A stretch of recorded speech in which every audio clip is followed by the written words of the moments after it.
ketika mereka menjadi aktivis-aktivis dakwah, menjadi aktivis-aktivis pergerakan, ya, di mana mereka sebenarnya juga mempunyai kesibukan dalam belajar, kesibukan dalam berniaga, ya, kesibukan dalam bisnis, tapi seluruh kesibukannya itu tidak akan melupakan mereka dari zikir kepada Allah Subhanahu wa taala. Rijalun la tulhihim tijaratun wala bay'un an dzikrillah. Rijal, yaitu laki-laki. Laki-laki di sini pendekatannya bukan sekedar laki-laki dari pendekatan gender, tetapi laki-laki di sini adalah, ya, setiap manusia yang aktivitasnya selalu beribadah kepada Allah, berdakwah, menyampaikan ajaran Islam sesuai dengan potensinya.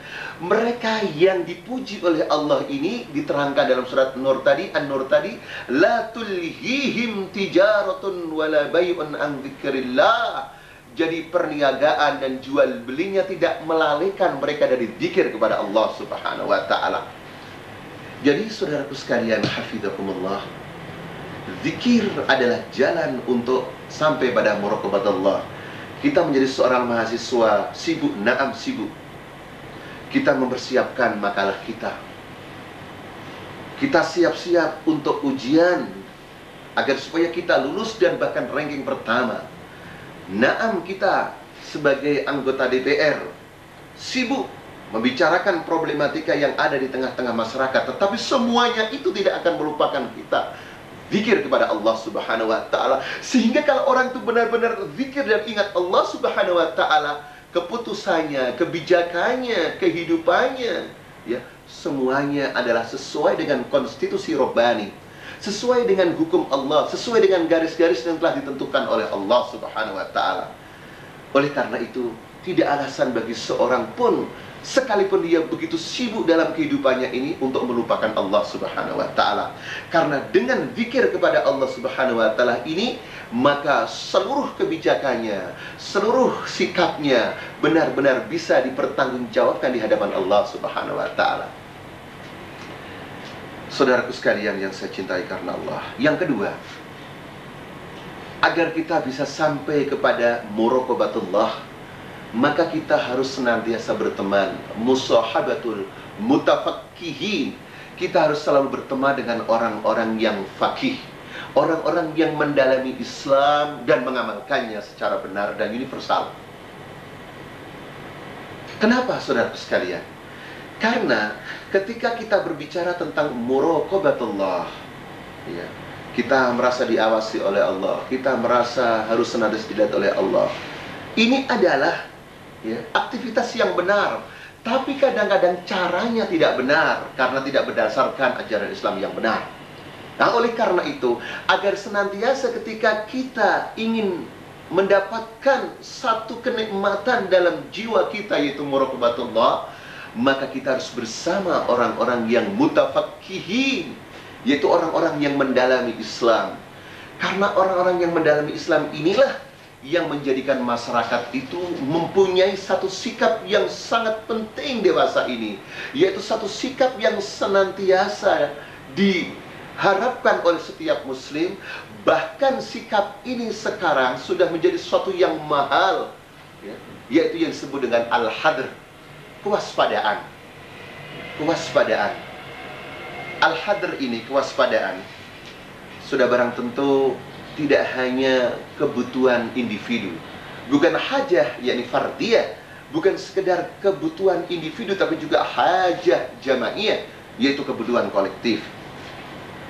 Sebuah rumah tangga, tidak cukup seorang suami mempunyai hadr kewaspadaan untuk menjaga rumah tangganya dari api neraka, tapi seorang istri, seorang anak juga semuanya harus punya hadr. Masyarakat tidak cukup tokohnya saja yang mempunyai hadr, walaupun dia yang lebih penting, akan tapi secara keseluruhan juga harus mempunyai kewaspadaan. Sebuah negara tidak hanya seorang pemimpin saja yang mempunyai hadr, tapi rakyatnya pun juga harus mempunyai hadr kewaspadaan, sehingga negara ini tidak terancam rapuh dan hancur karena manusia-manusia yang tidak waspada. Dan ternyata di dalam Al-Quranul Karim, sebuah masyarakat itu akan memiliki kewaspadaan dari serangan musuh dari luar, atau juga kewaspadaan dari ancaman internal anak bangsa yang mungkin sebagiannya sudah sampai pada kerusakan moral, maka mereka lagi-lagi tidak akan waspada kalau tidak ada yang disebut mutafakkihin, yaitu orang-orang yang mendalami Islam, memahami Islam secara benar dan mengamalkannya. Inilah barangkali wallahu alam rahasia yang berkaitan dengan al-munasabah, korelasi antara pentingnya tafaqquh fid din, mendalami Islam, dengan hadr, dengan kewaspadaan yang diterangkan oleh Allah dalam ayat 122 surat At-Taubah ketika Allah berfirman, A'udzu billahi minasy syaithanir rajim. Wa ma kana al-mu'minuna liyanfiru kaffah falawla nafara min kulli firqatin minhum ta'ifatun liyatafaqahu fid din wa liyundiru qaumahum idza raja'u ilaihim la'allahum yahdharun. Jadi orang-orang yang tafaqquh fid din itu pada dasarnya harus melahirkan al-indzar, yaitu peringatan buat masyarakatnya. Jadi kalau ada orang yang mengajarkan ilmu keislaman sementara tidak memberikan indzar, peringatan, maka itu pasti ada khalal, ada error dalam proses pembelajaran agama Islam. Jadi orang yang yatafaqqahuna fid din, yang mendalami Islam ini harus punya visi yang jelas. Tafaqquh fid din yang benar harus melahirkan al-indzar liyundiru qaumahum, untuk memberikan indzar, peringatan pada kaumnya, pada bangsanya, pada masyarakatnya, sehingga la'allahum yahdharun, agar supaya mereka waspada. Ma'asyiral mukminin hafizakumullah. Nah, ketika kita ingin sampai kepada muraqabatullah, sudah barang tentu kita harus bersama orang-orang yang memahami Islam. Sehingga ketika kita ingin sampai pada muraqabatullah ini, ukurannya bukan sekedar syuur, bukan sekedar perasaan. Ini problemnya kadang-kadang kalau ada seseorang telah mengikuti atau dia berafiliasi pada sebuah golongan tertentu, kemudian dia seolah-olah sudah mendapatkan ketenangan, maka ukuran kebenaran itu adalah ketenangan. Padahal ketenangan ini belum tentu benar. Jadi ada ketenangan, al-itmi'nan, ketentraman, dan al-istiqrar. Ada yang al-hakiki, ada yang az-zaif.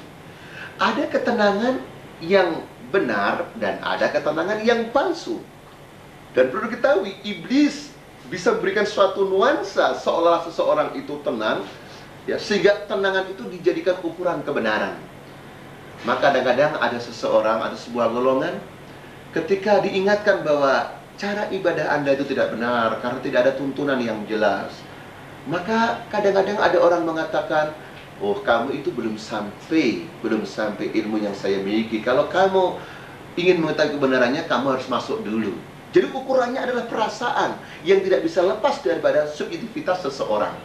Nah, oleh karena itu ketika kita ingin sampai pada muraqabatullah, maka kita harus bersama orang-orang yang memahami Islam dan orang-orang yang multazimina bis sunnah, orang-orang yang komitmen dengan hadis. Jadi ukuran orang-orang itu sampai